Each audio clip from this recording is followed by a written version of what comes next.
Assalamu alaikum wa rahmatullahi wa barakatuh. Hope you are all doing well. My name is Dr. Noha. I am Obstingani at Rustaq Polyclinic. The lecture will be about ophthalmic and ENT medication in pregnancy.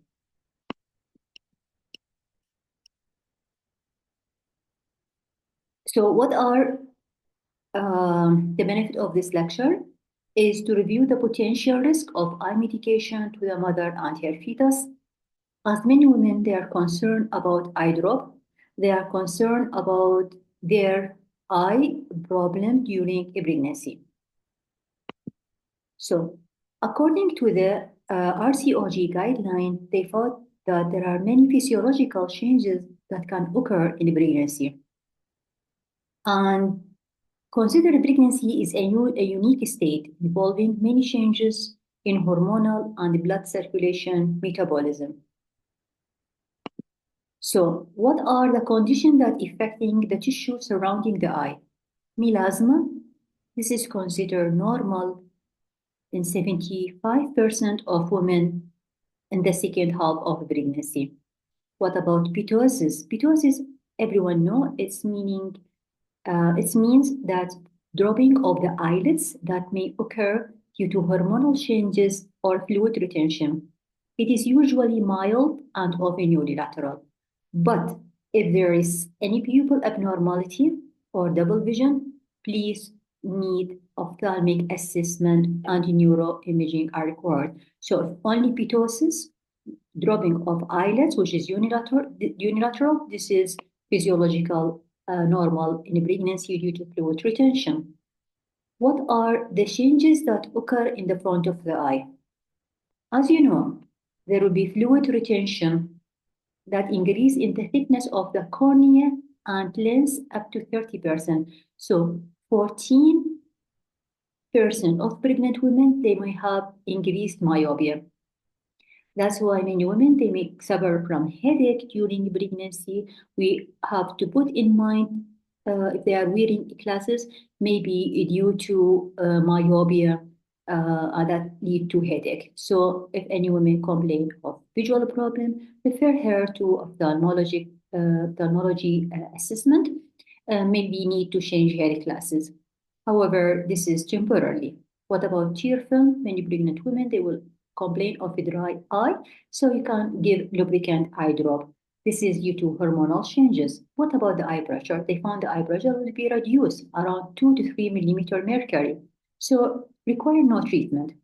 Many patients with glaucoma, they are benefit from these physiological changes. So this is the front of the eye. What about the back of the eye? You know, the back of the eye will examine if the patient has diabetic or hypertension. Regarding the diabetic, uh, every woman with diabetic and pregnant, we must send her for ophthalmologic examination because to avoid proliferative retinopathy.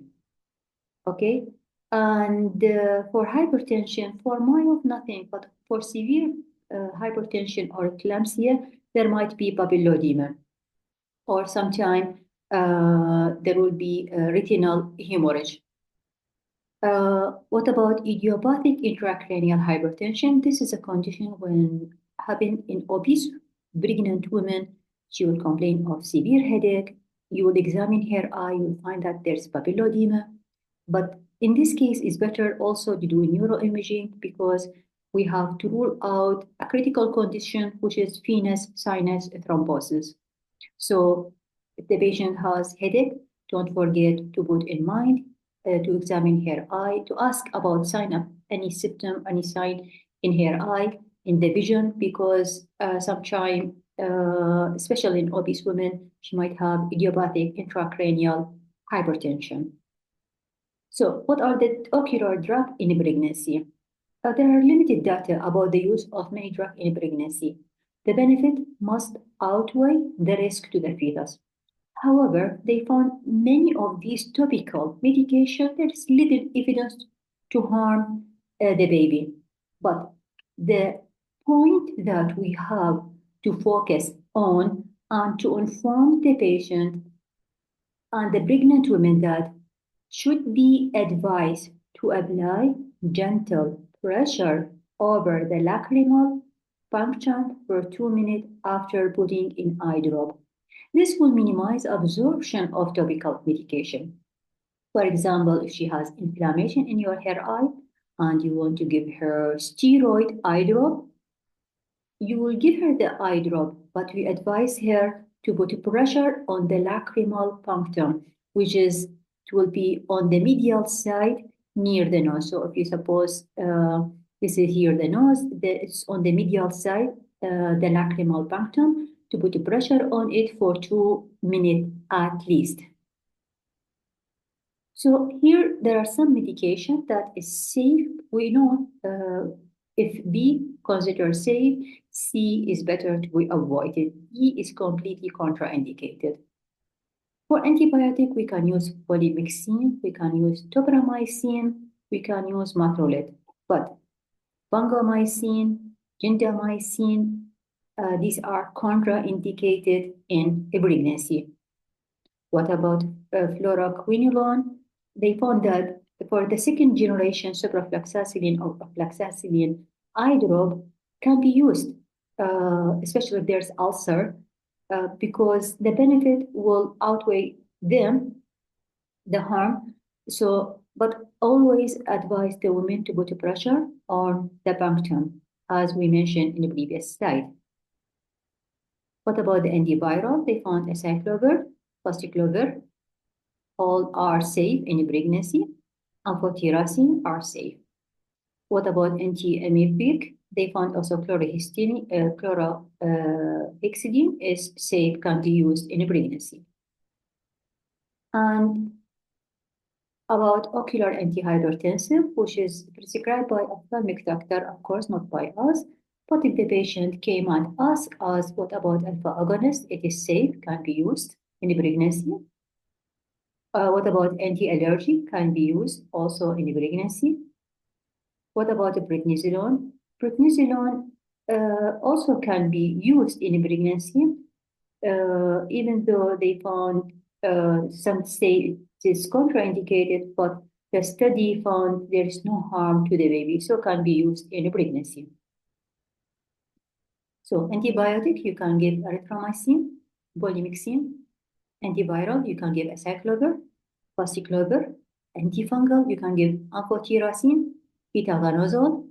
Anti-inflammatory, you can give prednisolone. Ocular antihypertensive, you can give primidone. And of course, antihistamine are safe in pregnancy. And of course, we say lubricant eye drop is safe also in pregnancy. Okay, what about ENT issue in pregnancy?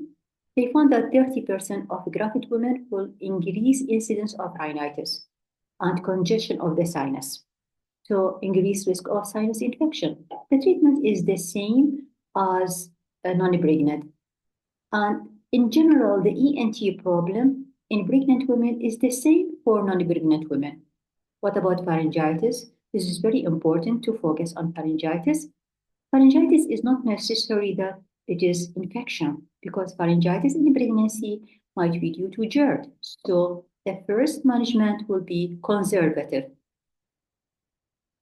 What about, we say, rhinitis? We can give first and second generation cephalosporin, ipratropium, nasal spray, saline, lavage, and external nasal dilator. Of course, we advise to avoid smoking, and even if there is anyone smoking in the family, to be stopped or to be away from a smoker area. Epistaxis is the same like non-pregnant, the same management. For acute bacterial rhinosinusitis is the same also for non-pregnant. We can give augmentin. Augmentin is safe in pregnancy. Even there are some studies that they say do not give in third trimester because there's little evidence that the effect on the fetus lead to necrotizing enterocolitis. But the study found it's safe to be given in pregnancy. And according also to AMOH guideline, it can be given to UTI pregnant women. For Bell's palsy, steroid as in non-pregnant. Pharyngitis, we say, first of all, consider GERD. So how we treat GERD, we mentioned this in series 1. Management of GIT in pregnancy, we can start with H2 Endogenous like famotidine, ranitidine, or proton pump inhibitor like omeprazole in non-pregnant. For hoarseness, consider laryngeopathy gravidarum, so also supportive treatment. What about thyroid nodule? Thyroid nodule, it will be the same management for non-pregnant. You will examine her, you will do TSH, send for ultrasound, search for surgery and general medicine opinion. So it's the same like non-pregnant. What about otitis externa? The same like non-pregnant. You can give augmentin. Also, you can give like suspension, fluoxetine otic suspension, or dexamethasone ophthalmic suspension. These are all safe in pregnancy. What about dizziness? For dizziness and tinnitus, always put in mind not only the ear problem, but also blood pressure, because maybe anemia for dizziness, maybe anemia, maybe hypotension, maybe ear problem, vestibular type problem, which is the same like non-pregnant. The treatment will be the same. You can give metoclopramide, meclizine, and canal repositioning. Of course, if you evaluate the patient and you find her blood pressure normal, not anemic, not hypertensive, the problem in her ear, simply you can refer to ENT to examine her ear. What about tinnitus? Always put in mind preeclampsia in pregnancy, and then evaluate her ear and do ear examination. What about pregnancy rhinitis? We can give first and second generation antihistamine, fibrotropium nasal spray, saline lavage, external nasal dilator, and of course, smoking cessation. Epistaxis is the same management as non-pregnant women. And again, this is already we mentioned in the previous slides. Okay, so these are the medication that's available in polyclinic. So what about pilocarpine? Is considered not safe. Timolol, eye drop, chloramphenicol, eye drops, tetracycline complete to be contraindicated is D. Fluoxetine is C, but sometimes we can use it as we mentioned in the previous slide and advise the woman to put pressure on the rectum, at least lacrimal rectum, at least 1-2 minutes. Gentamicin is avoided completely. Fusidic is very safe. Acyclovir is safe. Dexamethasone can be used because here B3 means there's little study, but can be used. What about fluorometholone? Is contraindicated. Antihistamine are safe. Artificial eye drop is completely safe. No problem. Clotrimazole ear drop can be used. Glycerol ear drop can be used. Sodium chloride nasal drop can be used. Xylometazoline nasal drop, better to be avoided. Sodium chromoglycate eye drop is safe. Torsimlamide eye drop, of course, use is not recommended. About Lentaprost, it is safe. But because of if it's with timolol eye drop, it's mixed, better to be avoided. Gentamicin, we say better to be avoided. Brimonidine is safe. Azidazolamide to be avoided. Torzolamide eye drop is to be avoided. Primonidine is safe.